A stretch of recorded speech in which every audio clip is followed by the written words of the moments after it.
Esta es Skogafoss.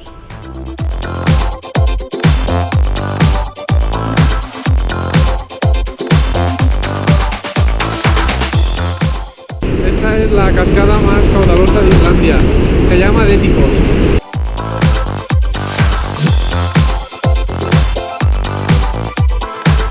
Y esta es Selfoss.